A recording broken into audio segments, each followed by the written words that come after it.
Hello দর্শক, সবাইকে সালাম এবং শুভেচ্ছা জানিয়ে শুরু করছি আজকের টাইম এক্সক্লুসিভ। আশা করি সবাই ভালো আছেন এবং আজকের ওয়েদার আপনারা জানেন যে একটু বৃষ্টি হচ্ছে এবং সতর্ক থাকবেন সবাই। বাট আজকে যে বিষয়গুলো জানাবো সেই বিষয়গুলো একটু আপনাদের জানিয়ে দিচ্ছি আগে।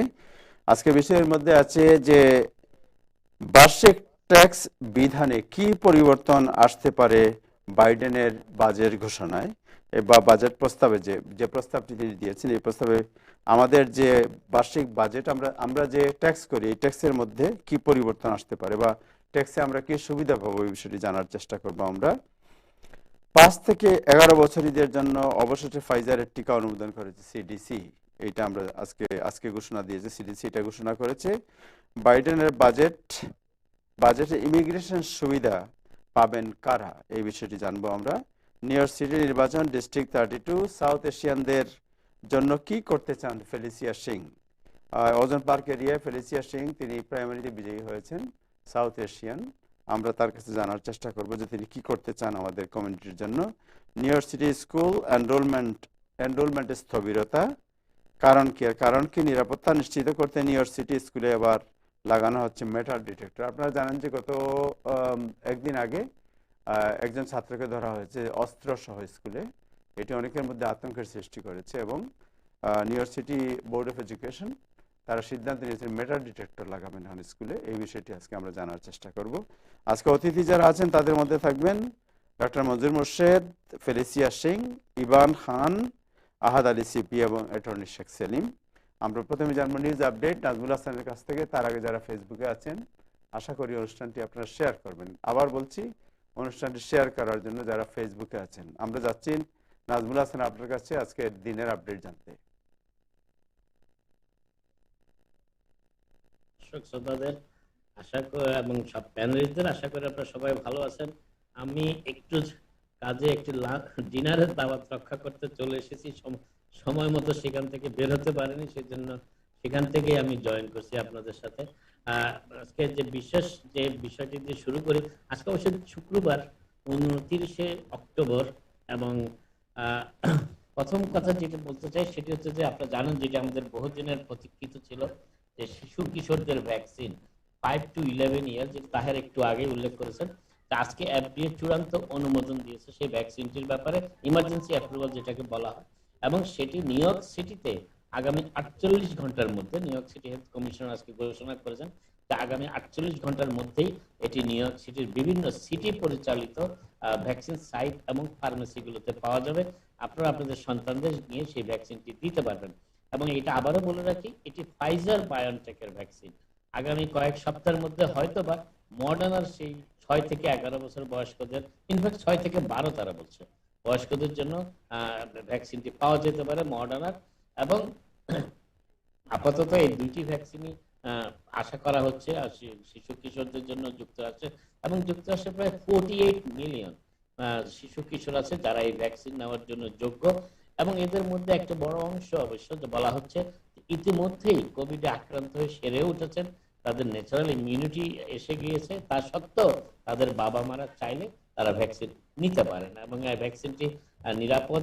এফডিএ অ্যাডভাইজারি প্যানেল এবং এফডিএ প্যানেল যেটি যারা আজকে অনুমোদন দিয়েছে তারাও সেই ঘোষণাটি দিয়েছে যে ভ্যাকসিন যথেষ্ট নিরাপদ এবং এই ভ্যাকসিনের কার্যকারিতাও যথেষ্ট। এবং সেই জন্য বলা হচ্ছে যে প্রায়, আমি একটু আগে বলেছিলাম 48 না 28 মিলিয়ন আমেরিকান চিলড্রেন যারা এই ভ্যাকসিনের জন্য যোগ্য। এবং এটি স্কুলগুলো চালু রাখার ব্যাপারে এই ভ্যাকসিনের একটি বড় ভূমিকা রয়েছে। এবং এই ভ্যাকসিনের আরো একটি যেটি ভূমিকা সেটি হচ্ছে পরিবারে এতদিন অনেক শিশু কিশোরী যাদের পরিবারে বাবা মারা বয়স্করা ভ্যাকসিন নিয়েছেন কিন্তু শিশু কিশোরদের ব্যাপারে তারা উদ্গ্রীব ছিলেন, আর সেই সমস্যাটি সমাধান হচ্ছে যদি তারা ভ্যাকসিনটি নিয়ে ফেলেন।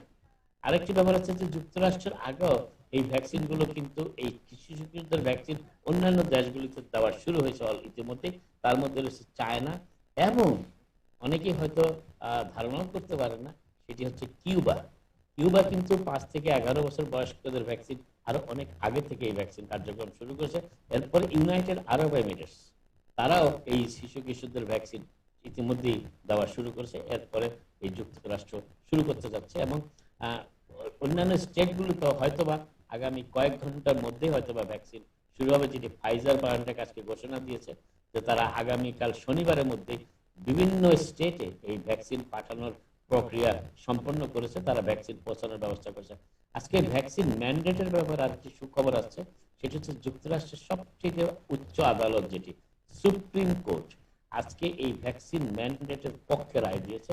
এবং সেই রায়টি হচ্ছে যে মেইনের কিছু ভ্যাকসিন ম্যান্ডেটের ব্যাপারে সেখানকার হেলথ কেয়ার ওয়ার্কাররা আর সুপ্রিম কোর্টের শরণাপন্ন হয়েছিলেন, কিন্তু সুপ্রিম কোর্ট তাদের আবেদন সেই ভ্যাকসিন ম্যান্ডেট কার্যকর না করার জন্য তাদের যে আবেদন ছিল সুপ্রিম কোর্ট সেটি নাকচ করে দিয়েছে। এর ফলে যুক্তরাষ্ট্রের বিভিন্ন স্টেট, নিউ ইয়র্ক সহ বিভিন্ন স্টেটে এই ভ্যাকসিন ম্যান্ডেটটি কার্যকর হতে যাচ্ছে। যেহেতু সুপ্রিম কোর্ট আছে সর্বোচ্চ আদালত, তারা এই ভ্যাকসিন ম্যান্ডেটের পক্ষে রায় দিয়েছে। এখন এর ফলে নিম্ন আদালতগুলিতে দায়ের করা মামলাগুলো কিংবা আর্জিগুলো যে ভ্যাকসিন ম্যান্ডেট কার্যকর না করার জন্য, সেগুলি হয়তো এখন আর সুপ্রিম কোর্টের এই সর্বশেষ রায়ের পরিপ্রেক্ষিতে সেটি হয়তো আর কেউ হয়তো আবেদন করবে না। তবে এর ব্যাপারে এই ভ্যাকসিন ম্যান্ডেট নিয়ে আরেকটি জটিলতা নিয়ে সিটিতে সৃষ্টি হয়েছে। গত কয়েকদিন ধরে আমরা বলে আসছি যে আজ বিকেলে শেষ হয়ে গিয়েছে সময়সীমা। নিউ ইয়র্ক সিটি যারা মিউনিসিপাল ওয়ার্কার আছেন, যাদের মধ্যে ফায়ার ফাইটার্স এবং পুলিশ বাহিনীর এনওয়াইপিডির অফিসাররা রয়েছেন, তারা এই ভ্যাকসিন ম্যান্ডেটের আওতায় চলে এসেছেন আজকে বিকেলের মধ্যে। অর্থাৎ যারা অন্তত এক ডোজ ভ্যাকসিন নেননি তারা আগামীকাল থেকে আর চাকরিতে আসতে পারছেন না। এর ফলে একটি অচল অবস্থা, বেশ কয়েকটি প্রিসেন্ট এবং বেশ কয়েকটি ফায়ার ফাইটার্স ইউনিট। আপনারা জানেন নিউ ইয়র্কের ফায়ার ফাইটার ইউনিট কিন্তু নিউ ইয়র্কের হাসপাতালগুলোর ইমার্জেন্সি সেকশনের অ্যাম্বুলেন্স বাহিনীর পরিচালকও তারা, এবং সেই জন্য এই ক্ষেত্রে জটিলতা সৃষ্টি হতে পারে যদি বেশ কিছু সংখ্যক ফায়ার ডিপার্টমেন্টের লোকজন এখনো ভ্যাকসিন নেননি, একটি ডোজও তারা নেননি। সেই জন্য সে একটি অচল অবস্থা সৃষ্টি হতে পারে কয়েকটি ফায়ার ফাইটার্স ইউনিটে। সেই ব্যবস্থা পর্যাপ্ত সতর্কতামূলক ব্যবস্থা সিটি গ্রহণ করেছে বলে সিটি প্রশাসন আজকে জানিয়েছে। এবং নিউ ইয়র্ক সিটির পুলিশ কমিশনার আজকে বিকেলে WINS কে জানিয়েছেন যে নিউ ইয়র্ক সিটির পুলিশ বাহিনীর প্রায় ধরুন প্রায় 36,000-এর মতন পুলিশ বাহিনীর লোকজন আছে নিউ ইয়র্ক সিটি, 35,000-এর মতন, তাদের 80% 80% পুলিশ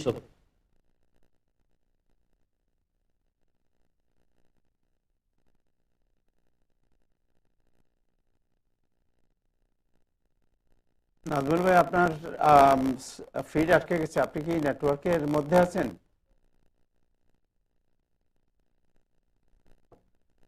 নাজমুল ভাই, আপনি কি শুনতে পাচ্ছেন?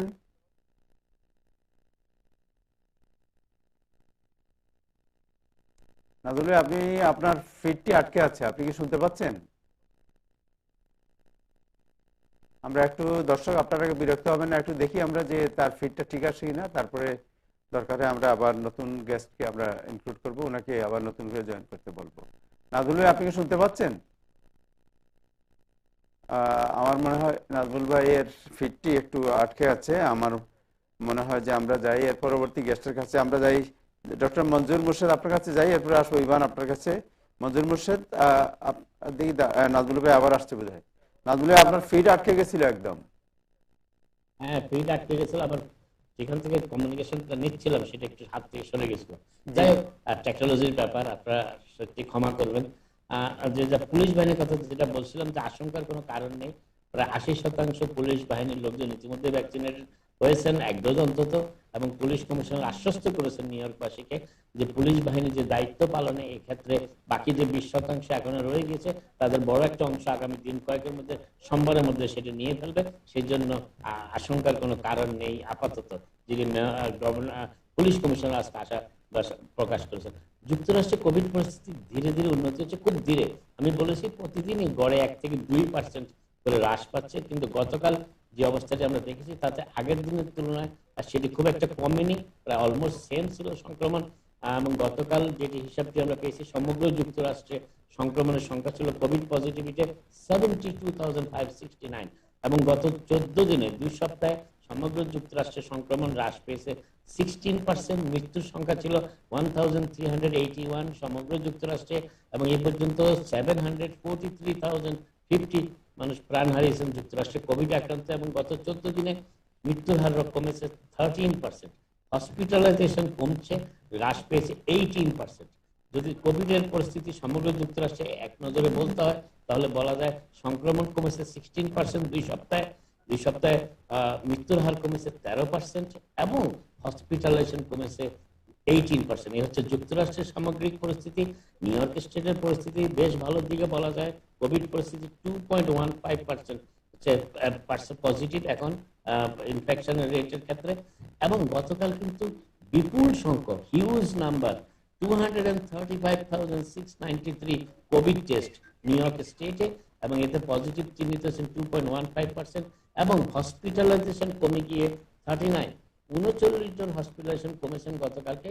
এবং গতকালকে সমগ্র নিউ ইয়র্ক হসপিটাল ছিলেন 1930, প্রাণ হারিয়েছেন 33 জন নিউ ইয়র্ক স্টেটে। নিউ ইয়র্ক স্টেটে 66.4% মানুষ সম্পূর্ণ ভ্যাকসিনেটেড। সমগ্র যুক্তরাষ্ট্রে 58% মানুষ সম্পূর্ণ ভ্যাকসিনেটেড। এবং গতকাল নিউ ইয়র্ক স্টেটে রেকর্ড পরিমাণ ভ্যাকসিনেশন হয়েছে, 99,746, almost 100,000 vaccination in one day. এবং এর মধ্যে একটা উল্লেখযোগ্য সংখ্যক কিন্তু বুস্টার ডোজও নিয়েছেন। আর নিউ ইয়র্ক সিটির পজিশন একটু ভালো আগের দিনের তুলনায়। নতুন হসপিটালাইজেশন সিটির 11টি হাসপাতালে 92, এবং নতুনভাবে কোভিডে পজিটিভ চিহ্নিত হয়েছেন 711। যেই শহরে 8.5 মিলিয়ন লোক বসবাস করে সেই শহরে কোভিডে পজিটিভ চিহ্নিত হয়েছেন 711 গতকালকে। মেন্টাল হেলথ, মানসিক স্বাস্থ্য, নতুনভাবে সিডিসির তালিকায়, ডিজিজ কন্ট্রোল এন্ড প্রিভেনশনের তালিকায় তাদের ওয়েবসাইটে একটি সংশোধন করেছেন আজকে তারা। এটি অন্যতম বড় একটি রোগ এবং বড় একটি সংকট সমগ্র যুক্তরাষ্ট্রে, বিশেষ করে ডিপ্রেশন এবং সিজোফ্রেনিয়া। এই ব্যাপারে গতকাল এই অনুষ্ঠানে ব্যাপক আলোচনা হয়েছে। তা সত্ত্বেও আজকে বলছে সিডিসি তাদের ওয়েবসাইটে আপডেট করে বলেছে যে এনি এজ, যে কোনো বয়সের লোকজন এখন যুক্তরাষ্ট্রের সবচেয়ে বেশি মানসিক রোগে আক্রান্ত। সেটা অনেকে বুঝতে পারেন, অনেকে বুঝতে পারেন না। এবং এবং এই পর্যন্ত অক্টোবর 14 তারিখ পর্যন্ত যে হিসাব সিডিসি দিয়েছে তাতে দেখা যাচ্ছে 85% of the US adult population এবং যারা এই বুস্টার ডোজের জন্য যোগ্য তারা যেন এই বুস্টার ডোজটি নিয়ে নেন। এবং এর ফলে মনে হচ্ছে যে মানসিক স্বাস্থ্যের যে ব্যাপারটি যুক্তরাষ্ট্রে, সমগ্র যুক্তরাষ্ট্র জুড়ে একটি উদ্বেগের সৃষ্টি করেছে। এবং এটি মোকাবেলা করার জন্য নতুনভাবে ভাবনা চিন্তা করা হচ্ছে সেন্টার ফর ডিজিজ কন্ট্রোল, সেই জন্য তাদের ওয়েবসাইটটি আপডেটও করেছে। আজকে তাহের একটু আগে আপনাদের জানিয়েছেন যে new York city school enrolment হ্রাস পাচ্ছে, এবং এটা পৃথিবীর সমগ্র যুক্তরাষ্ট্রের সবচেয়ে বড় লার্জেস্ট স্কুল সিস্টেম। সেখানে এই সামার এই পর্যন্ত এই বছরে স্কুল ইয়ার যেটাকে বলা হয় ক্যালেন্ডারে 1.9% population, school student population drop হয়েছে, যেটা প্রিলিমিনারি ফিগার প্রাথমিকভাবে তথ্য এডুকেশন ডিপার্টমেন্ট আজকে দিয়েছে। এবং প্রায় 9,55,000 955,000 এলিজিবল স্টুডেন্টদের মধ্যে 938,000 এনরোল করেছে।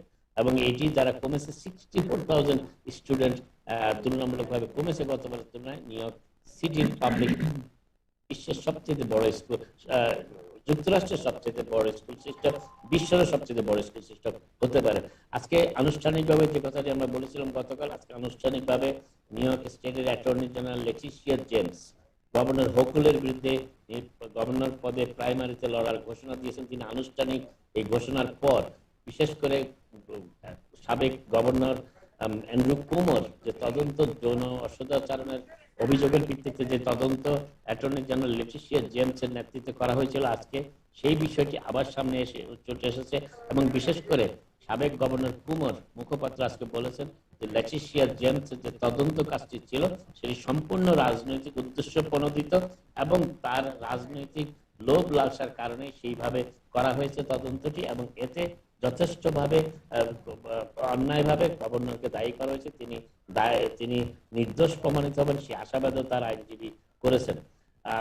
তবে গভর্নর হুকুলের বিরুদ্ধে লড়াইয়ে অ্যাটর্নি জেনারেল জেমসের ঘোষণা কিন্তু নতুনভাবে আরেকটি সময় সংকটের জন্ম দিচ্ছে। সেটি হচ্ছে এইবারের গভর্নরের প্রাইমারি রেসটি গভর্নর পদের আরো বেশ জটিল আকার ধারণ করতে হবে। আরো অন্তত 2 জন প্রার্থী এই প্রাইমারিতে লড়বেন এবং গভর্নর হোকুল সর্বশেষ জরিপে লেটিশিয়া জেমসের চাইতে এগিয়ে রয়েছেন, সর্বশেষ জরিপ যেটি পাওয়া গিয়েছে। আজকে আপনারা জানেন সমগ্র যুক্তরাষ্ট্রে যারা কাজের লোকের সংকট এবং এই সংকট মোকাবেলায় নতুন একটি পন্থা বেছে নিয়েছে স্টারবাকস কোম্পানি। তারা তাদের যারা তাদের চাকরি করবেন স্টারবাকসে সাউদার্ন বর্ডার দিয়ে, অর্থাৎ যুক্তরাষ্ট্রের দক্ষিণাঞ্চল বর্ডার মেক্সিকো সীমানা যেটাকে বলা হয়, ইনফ্যাক্ট তারা এসেছিলেন পরিবার সহ, এবং তাদেরকে তাদের শিশু সন্তানদের পরিবার থেকে বিচ্ছিন্ন করা হয়েছিল। সেই পরিবারগুলোকে আর্থিক ক্ষতিপূরণ দেওয়ার যে সিদ্ধান্তের কথা বিবেচনা করছেন, যে দেওয়ার কথা, যেটি ঘোষণা এখনো দেননি আনুষ্ঠানিকভাবে অবশ্য বাইডেন প্রশাসন, খবরটি আগেই প্রকাশ হয়ে যাওয়াতে আজকে রিপাবলিকানদের একটা বড় অংশ, যারা রিপাবলিকান কংগ্রেস সদস্য, হাউস রিপাবলিকান যারা, তারা আজকে একটি চিঠি দিয়েছে বাইডেন প্রশাসনকে, এবং তারা প্রশ্ন করেছে হোমল্যান্ড সিকিউরিটির প্রধান মাইরোকাস এবং অ্যাটর্নি জেনারেল গার্ল্যান্ড এবং আরেকজন ক্যাবিনেট মেম্বার বেসিরার কাছে, যে কেন এটি করা হচ্ছে, এই দেশে যুক্তরাষ্ট্রে অবৈধ অভিবাসীদের কেন আর্থিকভাবে ক্ষতিপূরণ দেওয়ার কথা বাইডেন প্রশাসন ভাবছে, এটি নিয়ে তারা জানতে চেয়েছে।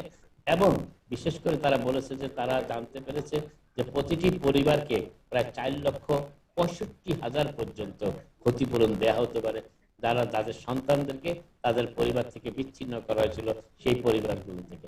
আজকে শেষ করছে একটি অন্য ধরনের খবর নিয়ে। আপনারা জানেন নিউ ইয়র্ক সিটির নির্বাচনে, মেয়র নির্বাচনে আর মাত্র 4 দিন বাকি আছে, কিন্তু আজকে যিনি রিপাবলিকান প্রার্থী তিনি ম্যানহাটনে একটি দুর্ঘটনার শিকার হয়েছিলেন, গাড়ি দুর্ঘটনার শিকার হয়েছিলেন। তিনি তার নির্বাচনী প্রচারণার গাড়ি থেকে প্রায় লাফ দিয়ে নামার সময় একটি ইয়েলো ক্যাব তারা হিট হয়েছিলেন, এবং হিট হয়ে পড়ে তিনি 6 ফুট উপরে উঠে যান, এবং পরে দ্রুত রাস্তার উপর পড়ে চরমভাবে আঘাত পান। তাকে হসপিটালে নেওয়া হয়েছে, এবং তিনি অন্তত আজকের তার যা বাকি নির্বাচনী কর্মসূচি ছিল সেগুলো বাতিল করেছেন, তবে রেডিও টক শোতে অংশ নিয়েছেন। তবে অবশ্য যেই ইয়েলো ক্যাবটি তাকে হিট করেছিল সেটি সেখানে থামেনি, সেটি চলে যায়। এরপরে অবশ্য কার্টিস সিলোয়া বলেছেন, যিনি রিপাবলিকান প্রার্থী, যে দোষটি ক্যাব ড্রাইভারের নয়, দোষটি তার, এবং তিনি না দেখেই গাড়ির দরজা খুলে লাফ দিতে চেয়েছিলেন। আপাতত এখানেই শেষ করি, আবার আপনাদের সাথে কথা হবে। আপনারা সবাই ভালো থাকুন। Thank you Nazmul Hasan, thank you so much, thank you. দর্শক, আজকে যে বিষয়গুলো আলোচনা করবো আবার আপনাদের জানিয়ে দিচ্ছি। তার মধ্যে আছে বাইডেনের যে বাজেট প্রস্তাবনায় ইমিগ্রেন্ট কমিউনিটি বা ট্যাক্স যারা দেন, আমরা যারা ট্যাক্স রিটার্ন করি, তাদের কি লাভ হবে, এই বিষয়টি সবার জন্য জানা দরকার।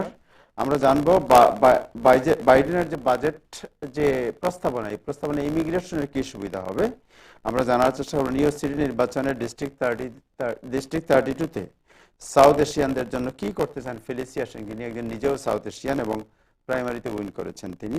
আশা করা যায় তিনি উইন করতে পারেন, তাই তিনি রিপাবলিকান ক্যান্ডিডেটের বিরুদ্ধে নির্বাচন করছেন।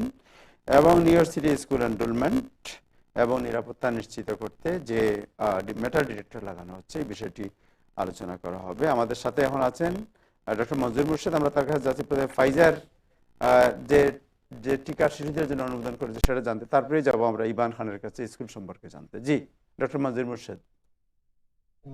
সম্মানিত দর্শক শ্রোতা, উপস্থিত প্যানেলিস্ট এবং তাহির ভাই, সবাইকে আসসালামু আলাইকুম, এবং সেই সাথে টাইম টিভিকে ধন্যবাদ জানাচ্ছি আমাকে ইনভাইট করার জন্য। ফাইজার যে আজকে যেটা অ্যাপ্রুভ, সিটিসি এবং এফডিএ যেটা সম্মিলিতভাবে অ্যাপ্রুভ করেছে, যেটা ভ্যাকসিনের জন্য, ফাইজার ভ্যাকসিনের জন্য 5 to 11 ইয়ার্স ওল্ড, এটা তাহির ভাইয়ের আগের অনুষ্ঠানে আমি বলেছিলাম যে অক্টোবরের 29 তারিখে খুব সম্ভবত এরা অ্যাপ্রুভ করবে, এবং সেটাই করেছে, এবং এটা খুবই ভালো নিউজ।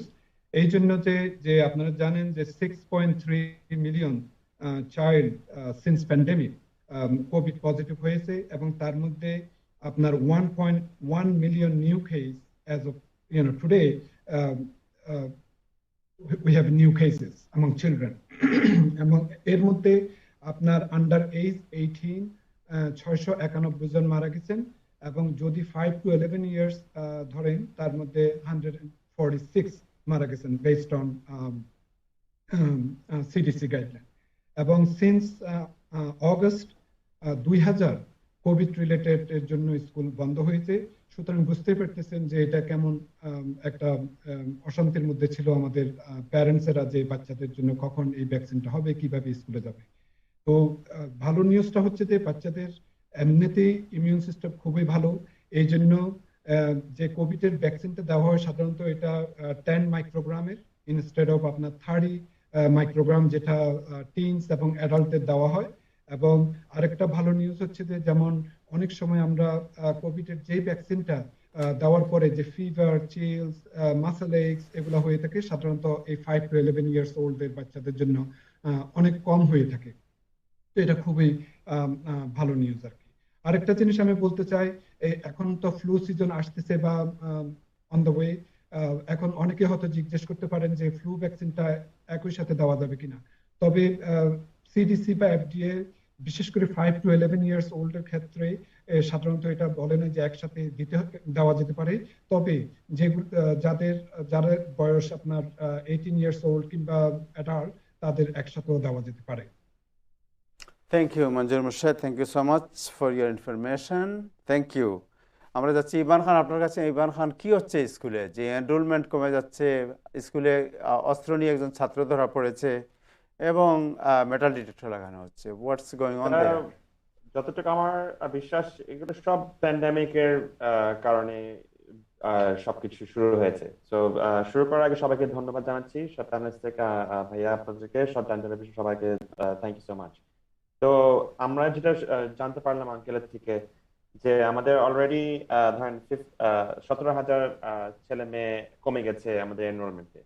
যদি আপনার প্রি কে বয়সটা দেখেন, প্রত্যেক বছর আমাদের গত 4-5 বছর পরে 67,000 থেকে 70,000 অন অ্যাভারেজ আমাদের নতুন ছাত্রছাত্রী আমাদের স্কুল সিস্টেমে 4 বছর বয়সে শুরু করছে। কিন্তু এই বছর প্যান্ডেমিকের পরে যেটা বোঝা যাচ্ছে, অনেক প্যারেন্টস এটা রিস্ক না নিয়ে আরেকটা এক্সট্রা বছর ওয়েট করছে 5 বছর পর্যন্ত। এই বছর আমাদের শুরু হওয়ার নাম্বারটা মাত্র 53,000 ভর্তি হয়েছে। তো যারা যারা 4 বছর, ওখানে অ্যাটলিস্ট 17,000 ছেলে মেয়ে কমে গেছে অন্য বছরের তুলনায়। কিন্তু আমাদের আরেকটা নতুন প্রোগ্রাম এসেছে গত ধরেন 3-4 বছরে নিউ ইয়র্ক শহরে, যেটাকে দেখে U3K 3K যেটা ডাকা হয়, যারা যারা 3 বছর বয়স, 2018 সালের জন্মে, ওদের জন্য কিন্তু আমাদের ভর্তি বেড়ে গেছে। সোফার আমাদের প্রত্যেক বছরে আমাদের ধরেন 24,000 ছেলে মেয়ে ভর্তি হচ্ছিল 3K তে।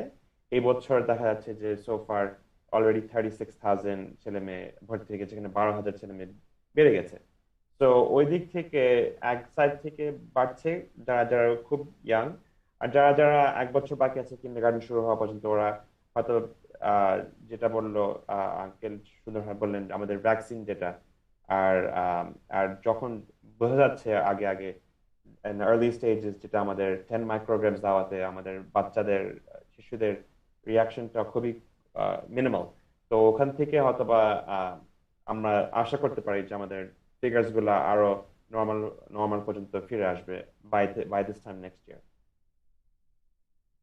Thank you so much. But এটা কি আপনি মনে করেন যে প্যান্ডেমিকের কারণে সাইকোলজিক্যাল কোনো ট্রমা, না আপনি মনে করেন যে প্যান্ডেমিকের আফটার এফেক্ট, মানে হোয়াট ডু ইউ থিঙ্ক, কেন হচ্ছে এটা? আমাদের এনরোলমেন্ট কমানো, জি, আমাদের বিভিন্ন জিনিস, আমাদের অনেকজন নিউ ইয়র্ক শহর থেকে বের হয়ে গেছে, ওটা একটা প্রথম বুঝতে হবে। অনেকজন নিউ ইয়র্ক শহরে যারা জব করতেন, ওরা এখন রুরাল এরিয়া অন্য স্টেটে যে এখন নতুন ভাবে লাইফ শুরু করছে, হয়তো রিমোট ওয়ার্ক করতে পারছে, ওয়ার্ক ফ্রম হোম করতে পারছে, ওইটা একটা কারণ হতে পারে। বাকি কারণ যারা যারা দেখলো ওদের চোখের সামনে 1.5 বছর ধরে যে প্যান্ডেমিকের কারণে পুরো স্কুল সিস্টেম ধরেন 1.5 বছর ধরে পুরোপুরি বন্ধই ছিল, যেটা আমরা এক্সপিরিয়েন্স করলাম। এখন যখন ওরা 1 বছর বাকি to be eligible for the vaccine, ওই বয়সটা হয়তোবা আরেকটু সময় নিয়ে ডিসাইড করবে। আমার বাড়িতে আমার 2 বাচ্চা আছে যারা যারা 9 বছর হবে, আমার ছেলের এখন 6 বছর চলছে। তো এখনো আমরা মানে আশা করছি যে ভ্যাকসিন দেওয়া হবে ওদেরকে, কিন্তু লাইক উইথ এনিথিং নিউ, শুরুতে সবসময় একটা নার্ভাসনেস থাকে। একটু ওয়েট করে দেখতে 1 মাস যে সবকিছু কেমন যাচ্ছে, যারা যারা পাচ্ছে, তারপরে আস্তে আস্তে ডিসিশন নিতে পারে প্রত্যেক বাড়িতে যারা যারা নিতে রেডি আছে। আমরা আশা করছি যে আমাদের ছেলে মেয়ে পাবে, কিন্তু আমরা হয়তো 1 মাস ওয়েট করে তখন শুরু করছি। তো বিভিন্ন কারণ থাকতে পারে, কিন্তু there are a lot of students leaving New York City, যেটা আমরা so far দেখতে পেরেছি। আপনি কি মনে করেন যে আমাদের নিউ ইয়র্কের অনেকেই নিউ ইয়র্ক ছেড়ে চলে যাচ্ছেন বাইরে, স্পেশালি আপনি জানেন যে আল ইয়েতে আপনার কি বলে নায়াগ্রা ফলস, দেন আরো বাফলো, বিভিন্ন, জি, আমাদের কমিউনিটি থেকে, জি রাইট, জি। অনেকেই চলে যাচ্ছেন। এইসব কারণে কি এনরোলমেন্টের উপর কিছুটা এফেক্ট পড়েছে এটার? প্রত্যেকটা কমিউনিটিতে different.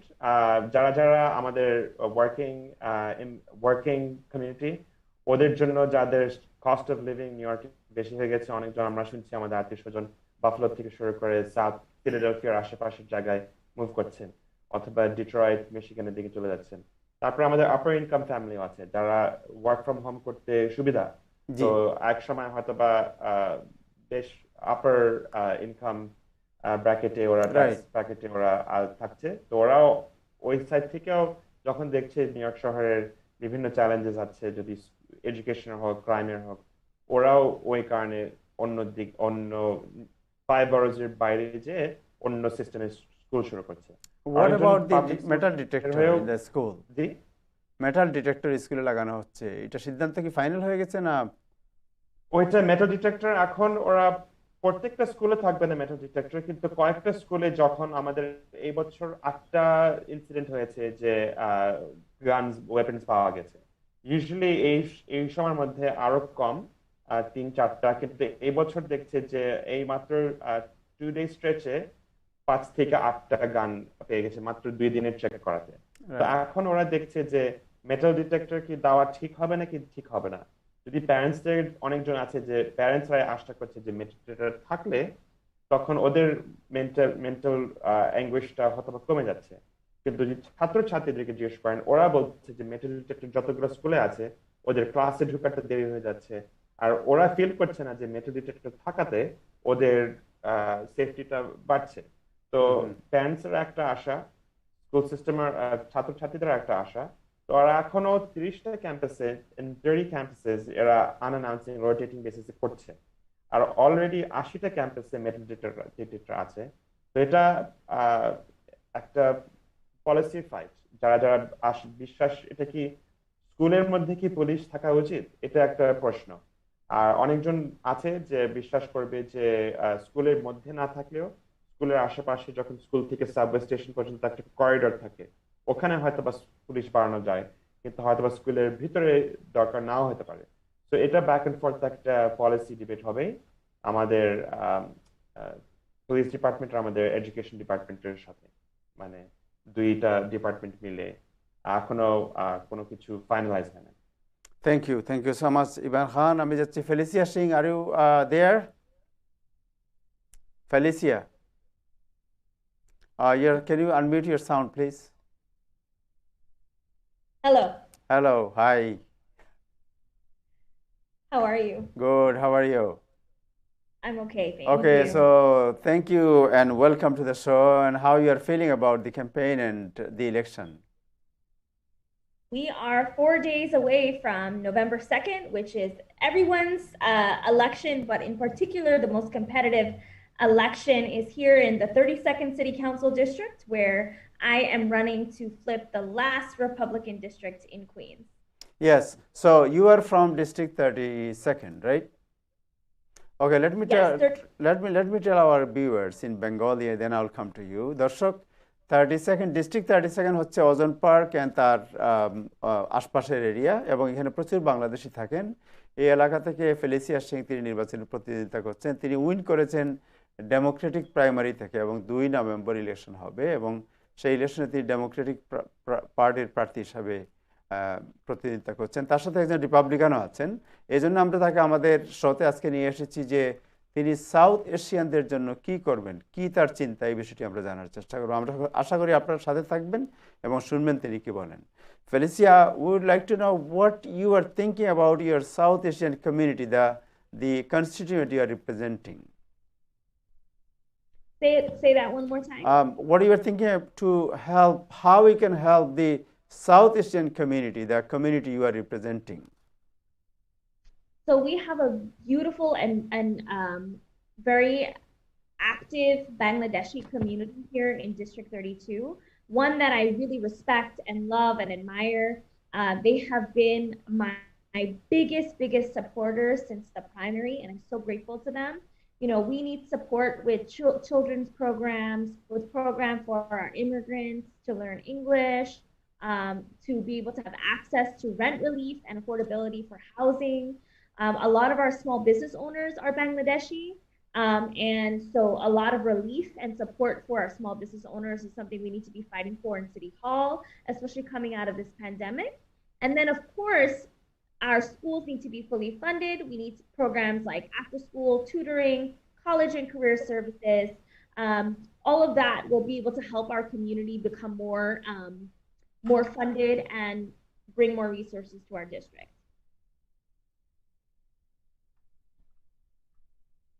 Hi, did you hear me? Yes.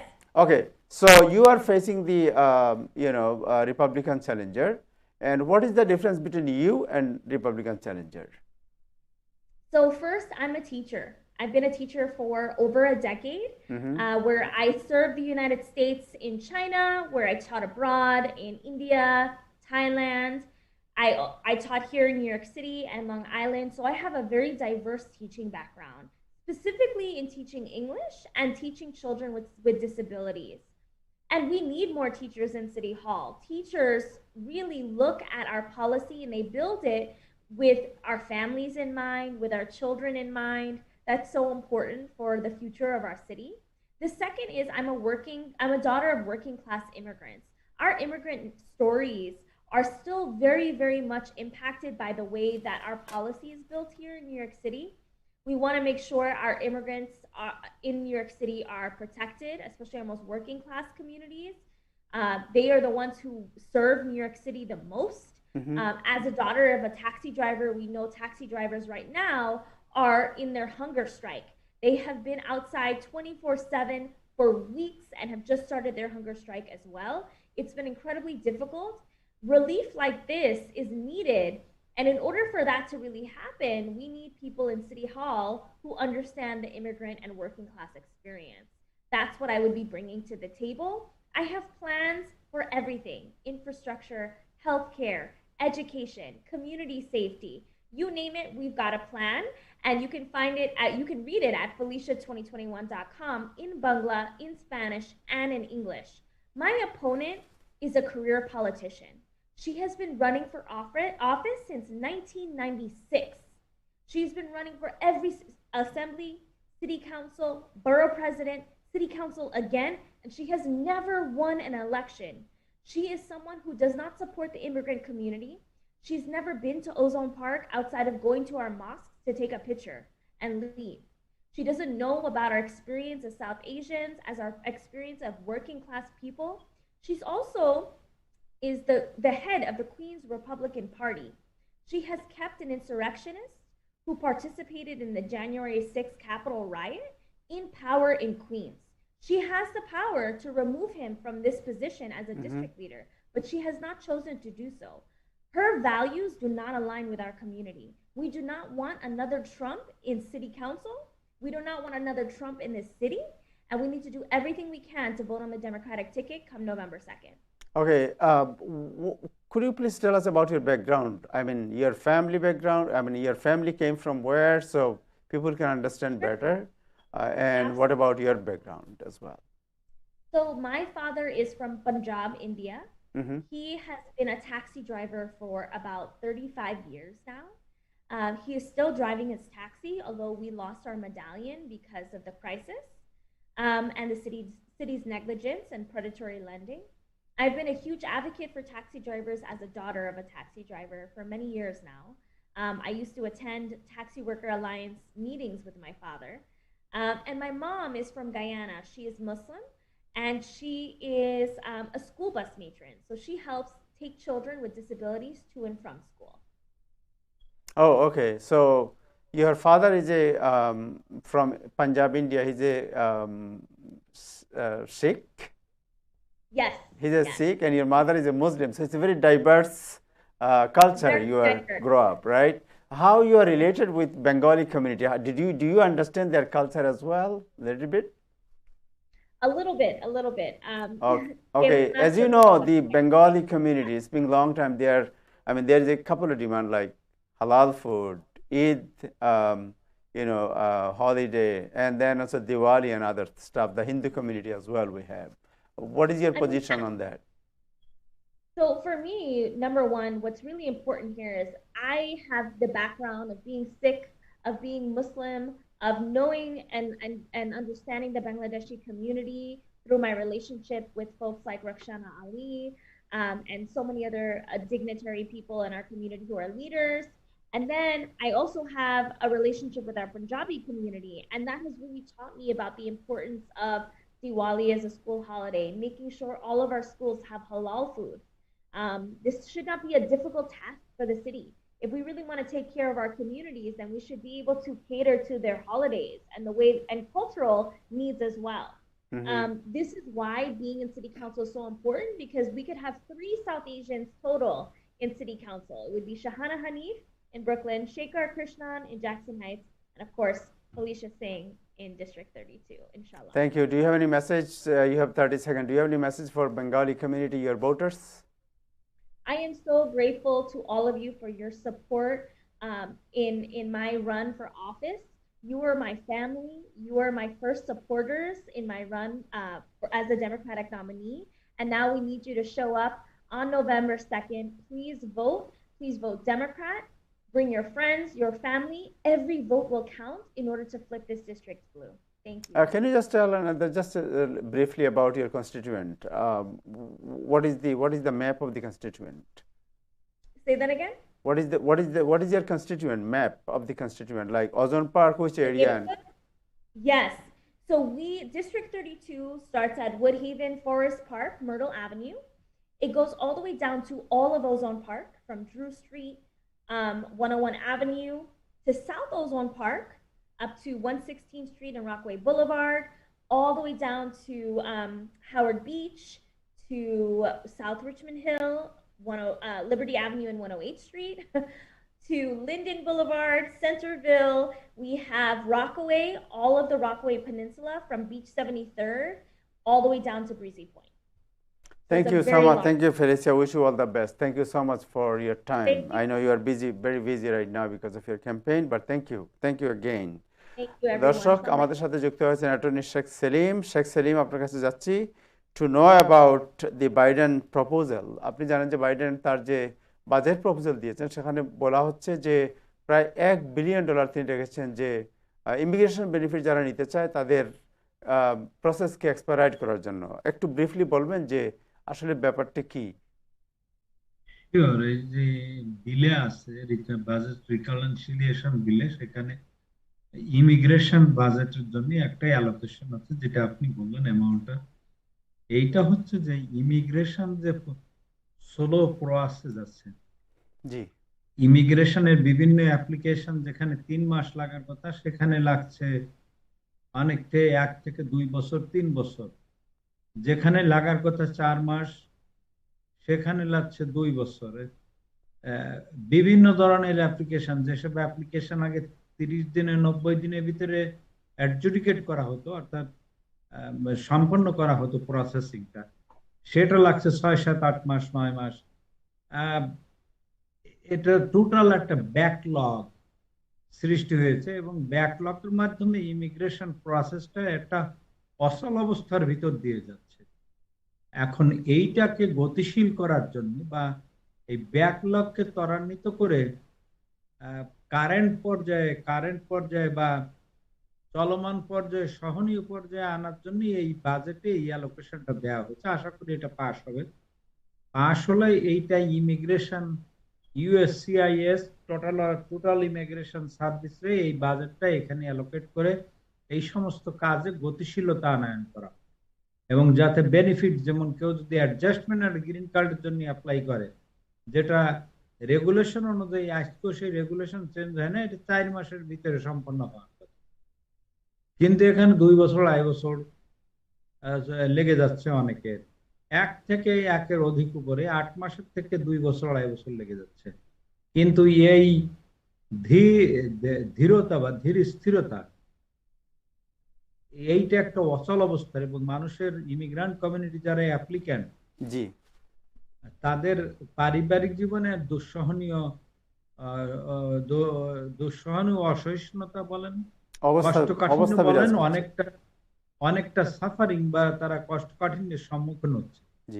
তো এই বাজেটটা দেয়া হবে এইটা লাঘব করার জন্য, এই বাজেটটা দেয়া হবে গতিশীলতা আনার জন্য, এই বাজেটটা দেয়া হবে যে ইমিগ্রেশনকে আরো চলমান করার জন্য এবং যুগ উপযোগী, সময় উপযোগী, আই শুড সে, সময় উপযোগী করে করে নেওয়ার জন্য, এবং সময় মতো যাতে তাদের অ্যাপ্লিকেশন বা তাদের দরখাস্ত বা আবেদন মঞ্জুর হয়, অথবা আবেদনের পরে ডিসিশনটা হয়, যার যার যোগ্যতা নেই, যে ডিসিশন পাওয়ার যোগ্য, ফেভারেবল ডিসিশন পাওয়ার যোগ্য, সে পাবে। যে যে ক্রাইটেরিয়া ফুলফিল করবে না তার তো হয়তো প্রত্যাখ্যাতিত হতে পারে।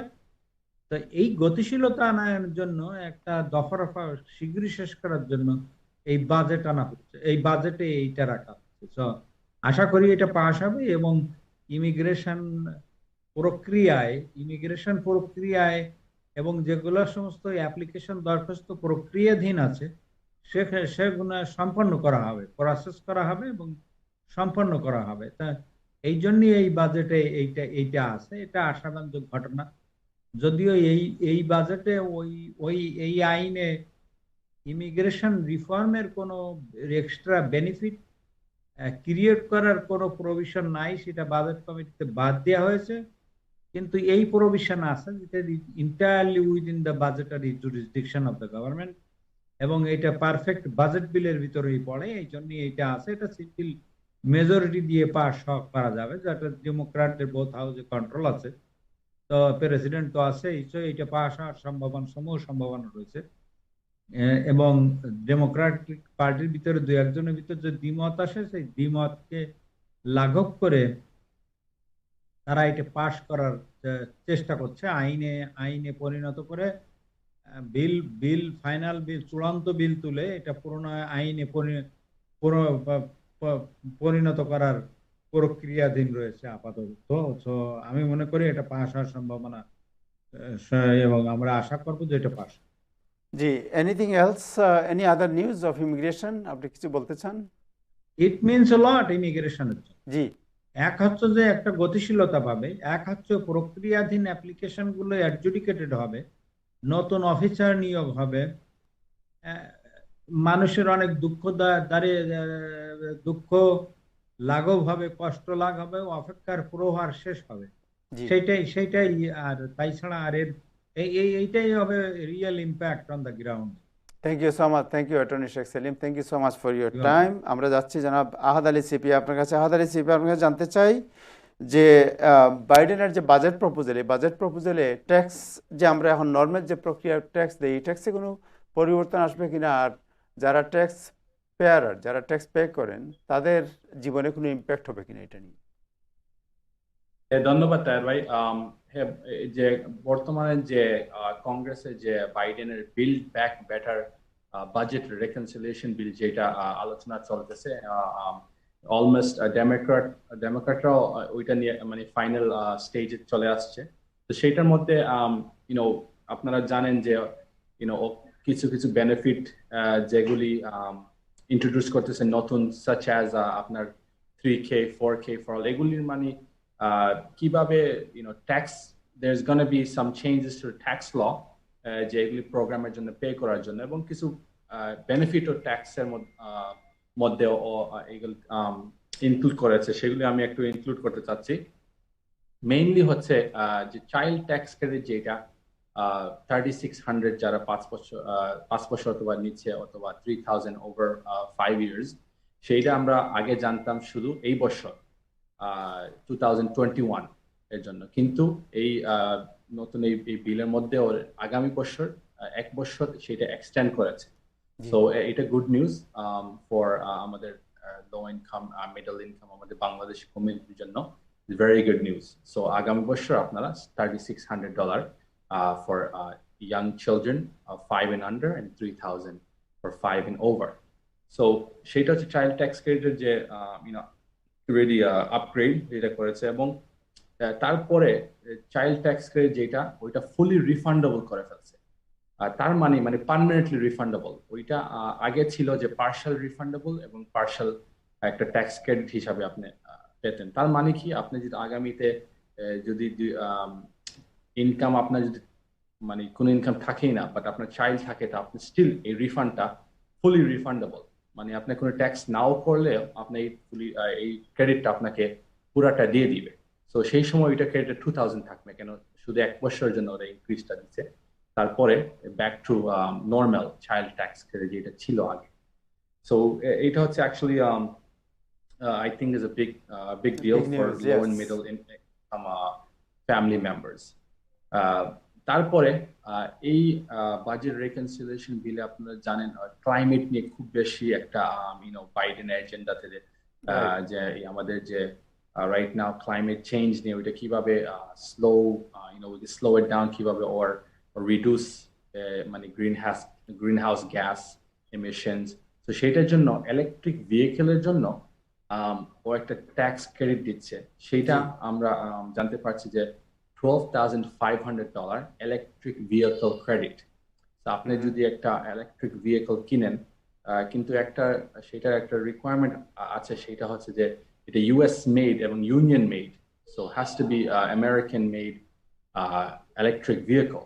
সো আপনারা কেউ যদি এখানে ডিটেলস জানি না কোন মেকার বা price point, maximum price and all these things, but this is actually the tax credit is available. I think is for is a electric great, vehicle মানে great ইলেকট্রিক্যাল thing. কার যদি আপনি কিনেন, electric কার কিনেন, দেন electric car যদি কিনেন, right, ঠিক, হ্যাঁ exactly. So most likely আপনি যদি কিনেন electric car, maybe 50,000, tax credit 12,500. So basically এটা হচ্ছে একটা discount Right. ultimately. thank you so much. Ultimately it's a discount. Thank you Ahad Ali Sipia, thank you so much. আমরা অনুষ্ঠানের শেষ পর্যায়ে চলে আসছি। প্রথমে যাই Sheikh Selim, anything else you want to add? 30 second. No, I am waiting for the bill to be passed so we can drive electric car. Everybody is hoping to pass the bill. Thank you. Okay, Ahad Ali bhai bhalo সংবাদ দিলেন। Thank you Thank bhai. you. You're G. You welcome. made my, I can dream about electric car. So How about Tesla? Does it work? yes, I hope I think Selim, so. I think Tesla will benefit. Will yes, qualify, right? Tesla already $1 billion company হয়ে গিয়েছে, so hope Selim bhai will buy a Tesla and give it to some of his friends. I'll give you a as right well. hand bhai, I promise. thank you জনাব মঞ্জুর Murshed, anything add? আপনি কিছু add করতে চান please? জি, একটু correct করতে চাই। জি। আমি পূর্বে বলেছিলাম যে 18 বছর বা উপরে যদি হয়, কোভিড ভ্যাকসিনের সাথে অন্যান্য ভ্যাকসিন গুলো নেওয়া যেতে পারে, ফ্লু ভ্যাকসিন সহ, এটা 12 বছর বা উপরে হবে বেসড অন সিডিসি ইনফরমেশন। আরেকটা জিনিস বলতে চাই, বাচ্চাদের যে ভ্যাকসিনটা এখন অ্যাপ্রুভ করা হয়েছে 5 to 11 ইয়ার্স ওল্ড, এগেইন এটা আপনার 3 উইকস অ্যাপার্টে আপনার 2টা ভ্যাকসিনে নিতে হবে। আর ছোট্ট একটা জাস্ট প্যারেন্টদের উদ্দেশ্যে বলতে চাই যে যদিও বাচ্চাদের ইমিউন সিস্টেমটা খুবই স্ট্রং, তারপরেও কেন আমরা নিতে চাচ্ছি, কারণ ডেল্টা ভেরিয়েন্ট কিংবা অন্য ভেরিয়েন্ট যদি আসে, বাচ্চারা অ্যাসিমপ্টোমেটিক হলেও এটা ক্যারি করতে পারে এবং এটা আপনার ভালনারেবল পপুলেশনের মধ্যে ছড়াই দিতে পারে। তো সুতরাং এই জন্য এটা খুবই important. Thank you so much, thank you. Evan Khan, anything you want to add? যারা ছাত্রছাত্রী, আমাদের এই সপ্তাহে আমাদের রিপোর্ট কার্ড বের হবে স্কুল সিস্টেমে, তারপরে সপ্তাহে আমাদের সব প্যারেন্ট কনফারেন্স হবে যারা স্কুল সিস্টেম 1.1 মিলিয়ন স্টুডেন্টস। যারা 8th গ্রেডের, আপনারা অবশ্যই নভেম্বরের 15 তারিখে আগে রেজিস্ট্রেশন শেষ করবেন স্পেশালাইজড হাই স্কুল পরীক্ষা দেওয়ার জন্য। আর যারা এই শনিবারে নভেম্বরের 6 তারিখে এসএটি পরীক্ষা দেবেন, সবার জন্য দোয়া করছি। আপনারা আশা করি ভালো করবেন, and best wishes. Thank you so much, thank you Evan Khan, thank you so much, thank you. এবং কৃতজ্ঞতা জানাচ্ছি জনাব Sheikh Selim, attorney at law, জনাব ইভান খান টিউটোরিয়ালের যিনি প্রধান, doctor Manjur Murshed, as always very nice, polite and কমিউনিটির পাশে যিনি সবসময় থাকেন, তাকে ধন্যবাদ জানাচ্ছি, কৃতজ্ঞতা জানাচ্ছি। আহাদ আলী সিপিএ, নাজমুল আহসান। একটু বললেন না তার, জি, মঞ্জুর ভাই তো খুব হ্যান্ডসাম লোক, এটা ও yes, he is handsome as well. Doctor Manjur Murshed very busy person, but যখনই আমরা কমিউনিটির প্রয়োজনে কিছু বলা হয়, দৌড়ে তাড়াতাড়ি উনি সব কিছু ফেলেই আসেন। It's very nice, thank you. দর্শক, আজকে এ পর্যন্তই। আগামীকাল রাত আবার দেখা হবে, সবাই ভালো থাকবেন। আর এই অনুষ্ঠানটি পরপরই রাত 10টায় শুরু হবে আমাদের ল অ্যান্ড ইমিগ্রেশন অনুষ্ঠান, যেখানে প্রশ্নের উত্তর দেওয়া হবে ইমিগ্রেশন বিষয়ে। আপনারা সবাই থাকবেন, সবাই ভালো থাকবেন। খুদা হাফেজ।